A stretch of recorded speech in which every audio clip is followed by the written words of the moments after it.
Hey everyone, and today we are going to be talking about scenes in your fiction writing. So if you don't know me, my name is Deidre. What am I? I am a romance author. I forgot what I wrote. I was going to say fiction, but I write romance, and so I write romance and poetry. I am also an ESL teacher. I have been a certified ESL teacher for almost 10 years now. I've been doing this a while.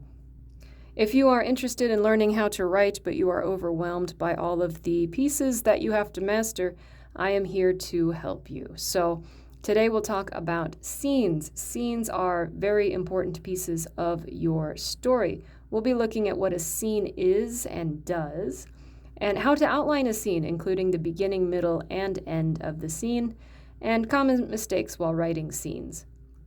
So first question is probably, what is a scene? So a scene is a block of your story. So I mentioned in my last video about paragraphs that paragraphs are like bricks. A scene is like a whole wall. So the wall makes a story. So this includes a character goal and conflict. As your story has a beginning, a middle, and an end, so does your scenes. Your scenes also have a beginning, middle, and end. So even your paragraphs have a beginning, middle, and end. Your sentences have a beginning, middle, and end. Everything has a beginning, middle, and end. Life has a beginning, middle, and end. We are born, we live, and then we die. So everything has a beginning, a middle, and an end, and you put all of these beginnings, middles, and ends together to create your story. So scene is one of the bigger blocks. What is the difference between a scene and a chapter? So a chapter is like an episode of a TV show, and then a scene is like a setting change or a fade to black within an episode of a TV show. So a chapter is larger than a scene. And scenes are short with a tidy ending, so they have a clean ending, maybe one that's not emotionally jarring, but chapters, on the other hand, are longer with a hook ending because we want to entice the reader to continue to the next chapter. Now, you could put in hooks for scenes as well. In fact, it's always good to put in as many hooks as possible, but scenes don't require a hook like a chapter does. You can choose whether or not to have just a clean, kind of ominous ending to a scene instead of a chapter which is trying to hook you into the next chapter and the next chapter and the next chapter. And a scene must have breaks between them. It is actually required. Chapters, on the other hand, are completely optional. They are completely arbitrary and up to the author, but scenes are not. So you can even choose not to have chapters in your book. Terry Pratchett in his Discworld series actually doesn't have any chapters. He just has scene breaks. So that is completely up to you. Chapters are your discretion if you would like to break it up. It's better to do it that way, I think, depending on your genre. So if you are writing a romance novel and you have one chapter from the female lead's point of view, and then you have another chapter from the male lead's point of view, you're going to make those chapters. You want to make those completely separated from each other so the readers know what to expect. But if you're writing some sort of thriller novel or philosophical fiction, you probably don't even need to put in chapters if you don't want to. It's up to you. So if you look at how we build a story, a scene is the block, and then chapters are the bigger collection of scenes. Or just a really long scene. And then after that comes an act. So an act is when the scenes or chapters are split into three parts, beginning, middle, and end. You have the first act, which is the beginning. That is the introduction of the problem. The middle is trying to fix the problem, and the end is the resolution or non-resolution of that problem. We're going to go over acts in another video. So subscribe if you would like to learn more about acts. Acts of a story go all the way back to Aristotle. If you read Poetics, he talks about how acts are supposed to work. I highly recommend Poetics. It's one of my favorite books. I am an Aristotle nerd, and so Aristotle is really the one we have to thank for the acts and the structures that we have now for our stories. And then last, you have the story or novel. That's the three completed acts. So we have the smallest piece on the left-hand side, we have the biggest piece on the right-hand side. So let's look at how to outline a scene. So when we create a scene, we have three major pieces we have to take care of. So first is the character and the goal. So we choose a character whose point of view this is going to be from, and we decide what the small goal he is pursuing in this scene in order to achieve his main goal. So the main goal is the entire story. The entire story is, then we have to break that large goal down into little pieces, and each of those little pieces is going to become a scene. So each scene needs to have a small goal, what the character is doing in order to obtain their major goal. And then while this person is pursuing this tiny step towards their dream, we have conflict. So we need to make sure that there is opposition to getting this goal. And the difference between the ending of a scene and the ending of a story is the ending of a story, everything is resolved. Or someone dies. That's usually how that goes. But in the end of a scene, we always have to make things worse. So either the character can't reach their goal, or they reach their goal, this small goal that they're pursuing, but it makes everything worse, or it sends them back a couple of steps.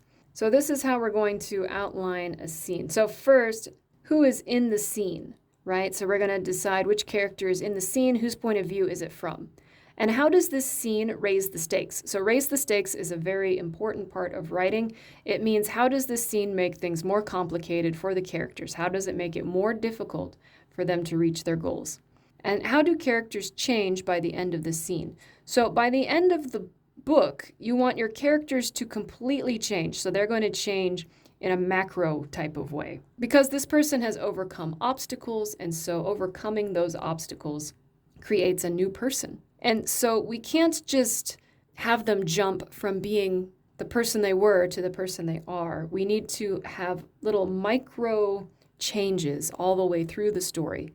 So a scene is your micro change. So they need to change a little bit, just a little bit, not a whole lot. And then you also need to think about how do I begin the scene to grab the reader's attention? And how do I end the scene to encourage them to continue?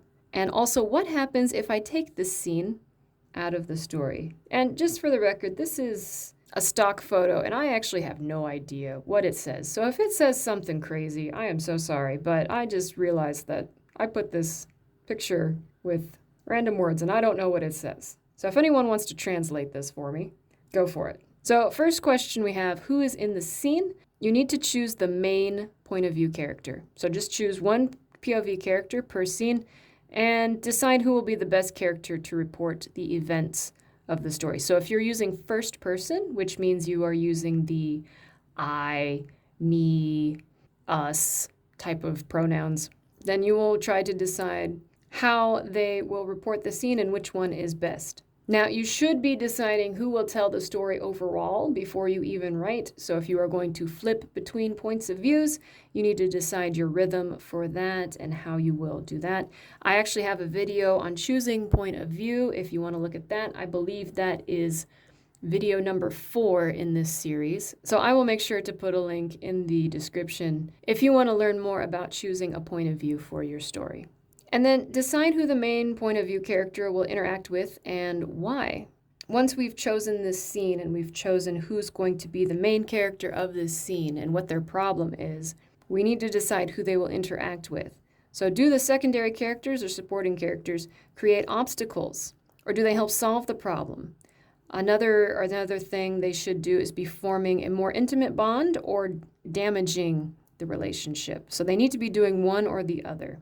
Try not to make it too stagnant. And then you need to decide why this is important to the plot. So in each scene, to raise the stakes, we need to show the character attempting to take a step towards their ultimate goal and then failing. So we need to increase the internal conflict of the point of view character, and then we need to increase the external conflict of the point of view character. And we need to show a new obstacle that sets the character behind, or that makes it even more difficult for the character to achieve success. I know this sounds like a lot in the beginning, but after a while, once you've been writing for a while, this becomes more and more natural. It becomes more of a gut feeling. So don't worry too much. I'm just giving you an overall outline of what we need to do with each scene.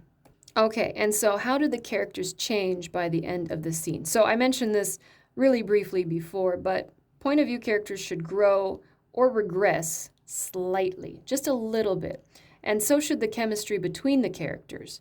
So you should either have the friendships and romantic feelings or enemies or family members. There should be some budding or some blooming, or there should be cracks and breaks in those relationships. You can have the point of view character's heart soften, or it gets harder. New understanding of themselves, so the character understands themselves a little bit better, or they understand someone else a little bit better, or they understand the world around them, or they have a new misunderstanding. You can have a new misunderstanding. Romance novels are all about the misunderstandings. So in a scene, you need to have some sort of character change, so any of these changes would be the best. So let's talk about the beginning, the middle, and end of a scene. So first we're going to talk about the beginnings. So in the beginning, we need to throw the reader into a new event. And this new event is going to set the proper mood for the middle of the scene. And so we're going to present or set up the problem that needs to be complicated by the end of the scene. So probably in the first few parts of the scene, we want to kind of set up what's the problem in this scene, what are we doing, and we're going to set up the mood. If we start off with a lot of jokes, probably the scene is going to be very lighthearted. If we start off with, a dead body. So things you don't want to do is start so late in the event that your reader is lost. So you don't want to start at the beginning of a useless event. That's my point number 2. So don't start with a useless event, but don't start so late in the event that your reader is completely lost at what's happening. And don't forget to establish the setting. So you might have a whole dialogue going, but I don't know where the characters are and what they're doing and why they're there. The setting is just as important to your story as the characters. In fact, your setting is a character. So make sure to introduce that character at the beginning of each scene. And don't forget to mention the scene's relative time from the previous scene. So is this the next day? Is this a week later? Is this a year later? We want to make sure that the reader knows the timeline and how that is unfolding. Your middles. So the middle of your scene should show the major event of the scene.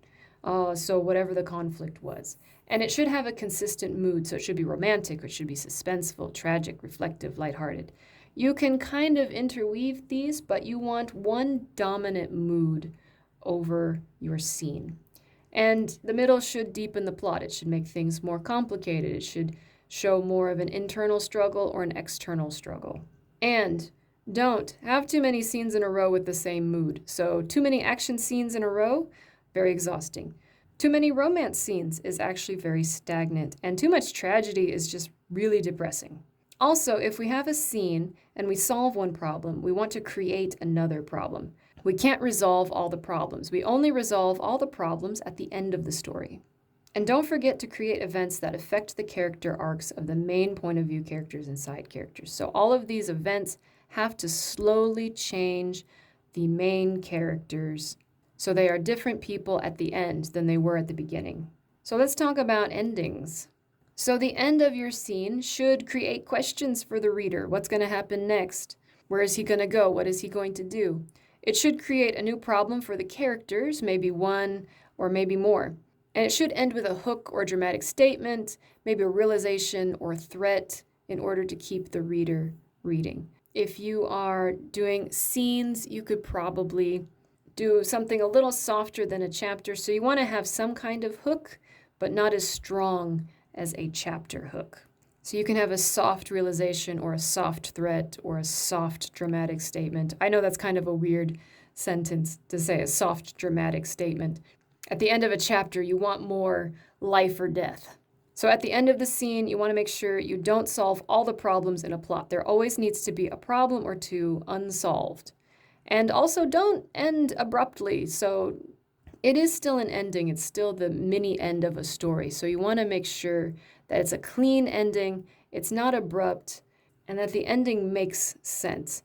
I read one book, and the scene was so strange, and I'm not really trashing the author, but I'm going to trash the editor, because the editor should have known better if there was an editor involved at all. But I read one book, and it might have been really good, but I couldn't get past how the scenes were structured, so I couldn't read it. But the first chapter was 2 pages, and the scene started off with someone breaking into a woman's house. And then the woman's really upset that someone broke into her house. And then the scene abruptly stops because she falls asleep. And it doesn't make any sense. If someone's breaking into your house and you fall asleep, why? That doesn't, and I can't figure that out in 2 pages.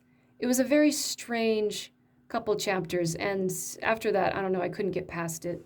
But that's an example of how you don't want to end a scene. There's a difference between a hook and just confusion. So let's look at some common mistakes when writing scenes. The first one is just pointless scenes. So if you can take out the whole scene and nothing in the story changes, then it's a bad scene.